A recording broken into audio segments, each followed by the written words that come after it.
Olá pessoal, tudo bem? Bem-vindos a mais uma videoaula nossa. Hoje, sexta-feira, dia 8 de maio de 2020, vamos dar início à nossa aula e vamos começar com o livro de História, tá pessoal? Então vocês vão pegar aí o livro de História, vão abrir na página 111, tá? Vou fazer a leitura para vocês do texto, explicar e vamos fazer as atividades, certo? Vamos lá então. Página 111, o ciclo do pau-brasil. Após a chegada, os portugueses que tinham um modelo de colônia de exploração passaram alguns anos para se interessar pelo Brasil. Lembra que na aula passada nós vimos isso, né? Eles chegaram, levaram algum tempo ainda para se interessar em explorar o Brasil, né? As terras do Brasil. Porque eles chegaram, eles queriam ver primeiro as riquezas, né? Eles acharam que ia chegar, ia ter muito ouro, né? Muita prata para eles já explorarem. Como eles não viram de cara, eles não viram o que podia ser explorado. Então, depois que eles começaram a explorar as riquezas. Só quase meio século depois da chegada que o pau-brasil passou a ser o único interesse de Portugal. Isso porque essa árvore encontrava-se em abundância ao longo do litoral, o que facilitava o acesso e a exploração, dispensando expedições perigosas ao interior das novas terras. O pau-brasil era bastante utilizado na Europa para tinturar tecidos. A exploração da madeira brasileira era feita por comerciantes que mantiveram um acordo com a coroa portuguesa, que lhe cedia o direito de explorar a madeira e de escravizar índios, em troca de receber o quinto dos valores percentuais crescentes do que era comercializado. As árvores eram cortadas pelos indígenas, que as chamavam de Ibirapitanga, e levadas até a feitoria, espécie de armazém para guarda chefiado por um feitor, que era auxiliado por um escrivão. Então eles cortavam e levavam até essa pessoa para eles colocarem lá, né, para armazenar. Há registros de quase 20 mil toras de pau-brasil só na feitoria de Cabo Frio. Então, 20 mil toras, 20 mil que eles tinham cortado e tinham levado. Então, esse é um registro que tem, certo? Por causa dessas facilidades na exploração e na ocupação do litoral, o pau-brasil quase chegou à extinção. Tal fato fez com que, em 1605, surgisse o Regimento do Pau-Brasil, com o intuito de regulamentar a extração da madeira e evitar o seu esgotamento. Entretanto, só depois de 300 anos de exploração, quando surgiram as primeiras notícias a respeito dos corantes artificiais, é que a comercialização do pau-brasil começou a diminuir. E a coroa portuguesa, para não perder receita, diminuiu o imposto sobre a comercialização dessa madeira. Então, assim, eles são espertos, né? Eles eram espertos, né? Eles tentavam de tudo quanto é forma ganhar dinheiro em cima da exploração aqui no Brasil. Mesmo com toda essa atividade, não houve povoamento na colônia. O pau-brasil também foi aproveitado em outras atividades, como na confecção de arcos de violinos, pois com ele era possível uma sonoridade mais limpa e um timbre perfeito, algo incansavelmente buscado por músicos, herança que até os dias atuais se mantém, certo? Então esse foi aí a respeito do ciclo, né, do que aconteceu com o pau-brasil. Então eles chegaram, exploraram, não começaram a explorar de cara, porque igual eu expliquei para vocês. Eles achavam que primeiro achavam que encontrar ouro, uma prata, alguma coisa que teria como explorar assim de cara. Como eles não encontraram, acharam que as terras não eram férteis, né? Então não tem muito o que se explorar. Depois, quase meio século depois, 50 anos depois que eles estavam aqui que já tinha descoberto, aí que começou a exploração, né? Que foi quando eles descobriram o pau-brasil, que através do pau-brasil saía uma tinta que eles usavam para, né, tingir os tecidos, certo? Então, assim, eles exploraram e exploraram tanto que quase chegou à extinção, quase acabou de vez de termos essa árvore, né? E depois, quando acabou, eles foram atrás de outras coisas, certo? Então, vocês irão fazer aí para mim a página 113, a página 114, a 115 e a 116. Dá uma pausa aí, façam, retornem para a gente fazer a correção, tudo bem? Então vamos lá, né, pessoal? Para quem já despausou, para quem já respondeu tudo, quem já retornou, vamos fazer a correção.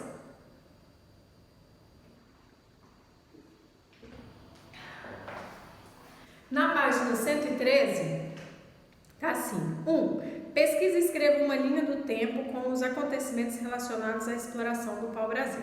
Então aí vocês irão falar, né? Vocês já devem ter pesquisado e colocado aí, né? Como que foi o ciclo do pau-brasil, como que foi os acontecimentos dele, o que aconteceu, como que começou, como que terminou, certo?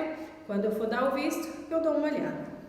Número 2. Antes de trazerem os africanos como escravos, os colonizadores tentaram escravizar os indígenas. Por que você acredita que os colonizadores optaram pela escravização em vez de outro sistema de trabalho? Aí é uma resposta pessoal, né? É o que vocês pensam, o que vocês acham, né? Por que vocês acham isso, né? Também irei dar o visto quando eu pegar o livro. Número 3. Devido à extração desenfreada e inconsequente provocada pela exploração do pau-brasil, você concorda que se pode declarar esse episódio como o primeiro desastre ambiental do nosso país? Justifique. Então, olha só, foi quase entrou em extinção, né? Essa árvore. Então, você acha que dessa extração, você acha que foi o primeiro episódio de um desastre ambiental que tivemos no nosso país? Então, vocês irão colocar aí, justificar a resposta de vocês. Se vocês acham que sim, por quê que vocês acham isso? E se vocês acham que não, por que vocês acham que não, certo? Quando pegar o livro, eu dou o visto. Pesquise e explique resumidamente por que o arquipélago de Fernando de Noronha tem esse nome. Então, vocês já fizeram a pesquisa, certo? Já colocaram aí, também irei dar o visto. Número 5. Relaciona a segunda coluna de acordo com a primeira sobre o ciclo do pau-brasil. Então, vamos lá, né? Tem aí a letra A. Qual é o nome da forma de comércio? Como era esse comércio? C. O que os índios faziam no acordo? D. Qual era a função dos feitores? E E. O que os portugueses fizeram quando os indígenas não se interessaram mais por seus produtos? Então, vamos lá. Letra A. Qual é o nome da forma de comércio? Deixaram de lado o escambo pacífico e optaram pela escravização dos indígenas? Não, né? Isso aí não tem nada a ver com a forma de comércio, né? Qual é o nome da forma de comércio? Escambo? Sim, né, pessoal? Então, o nome aí da forma do comércio que era esse comércio do pau-brasil chamava-se escambo. Então, letra A no segundo aí. Letra B. Como era esse comércio? Vamos lá na primeira. Deixaram de lado o escambo pacífico e optaram pela escravização dos indígenas? Não, né? Estocar as toras de madeira até a chegada de alguma embarcação? Também não. Cortavam e carregavam as toras de madeira até as feitorias? Também não. Os portugueses trocavam mercadorias e bugigangas europeias, miçangas, espelhos e outros produtos pelos troncos de madeira. Era assim, né, pessoal? Então, aí, a última lá é a letra B. Letra C. O que os índios faziam no acordo? Deixaram de lado o escambo pacífico e optaram pela escravização dos indígenas? Não. Os índios cortavam e carregavam as toras de madeira até as feitorias, né? Letra D. Qual era a função das feitorias? Estocar as toras de madeira até a chegada de alguma embarcação, né? E letra E. O que os portugueses fizeram quando os índios não se interessaram mais por seus produtos? Lá na primeira, né? Deixaram de lado o escambo pacífico e optaram pela escravização dos indígenas, né? Porque já que os índios não queriam trabalhar, né? De uma forma que eles queriam, então eles escravizaram, né?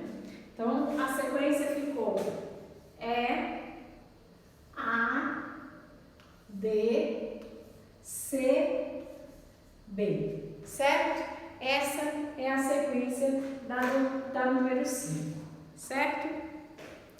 Número 6, escreva V se for verdadeiro, o motivo que levou o pau-brasil a quase ser extinto, ou F se for falso. Então vamos lá. Localização das árvores é verdadeiro, né? O escambo, verdadeiro, né? Porque isso quase levou à extinção, né? O escambo era o comércio, né? Então, isso quase foi levado. Construção de feitorias, verdadeiro também. Necessidade da ocupação do litoral, verdadeiro. E a falta de interesse dos índios por mercadorias europeias, falsa, né? Então, só a última ficou falsa, o resto é tudo verdadeiro. 115. Leia o texto abaixo. O reflorestamento e a produção de papel.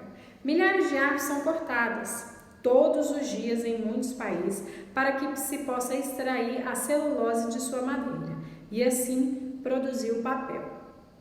No entanto, para a fabricação de papel, não é permitido cortar qualquer árvore. As indústrias têm autorização para cortar árvores de determinadas áreas, devendo replantar outras, que serão cortadas mais tarde. Esse processo é chamado de reflorestamento. Se todo o papel, depois de usado, fosse jogado no lixo, o planeta ficaria sem árvores em pouco tempo. Felizmente, o papel é um material reciclável e pode ser reelaborado e convertido em novo papel. Por isso, há pessoas que se dedicam a comprar o papel usado para revendê-lo às fábricas de papel. Isso também acontece com o vidro. Atualmente, em muitas cidades brasileiras, há lixeiras especiais para diferentes tipos de lixo. Assim, há lixeiras para o papel usado que depois será transportado às centrais de reciclagem, né? De acordo com a ideia de reflorestamento abordada no texto, cria uma solução para evitar a extinção do pau-brasil. Então aí é como se vocês estivessem criando uma solução, né? Eu vou criar uma solução para para evitar a extinção do pau-brasil, para evitar que o pau-brasil acabe, certo? Então vocês irão fazer um pequeno texto que depois eu irei ver e vistar. Na 116, pesquise, recorte e colhe imagens de madeira,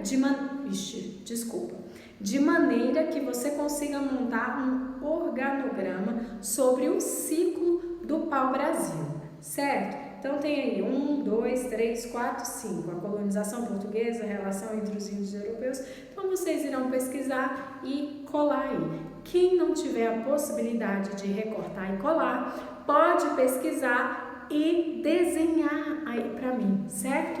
Não tem necessidade, então se você não tem condição de imprimir, cortar e colar, você pode pesquisar e fazer o desenho de acordo com o que você está vendo na imagem, correto?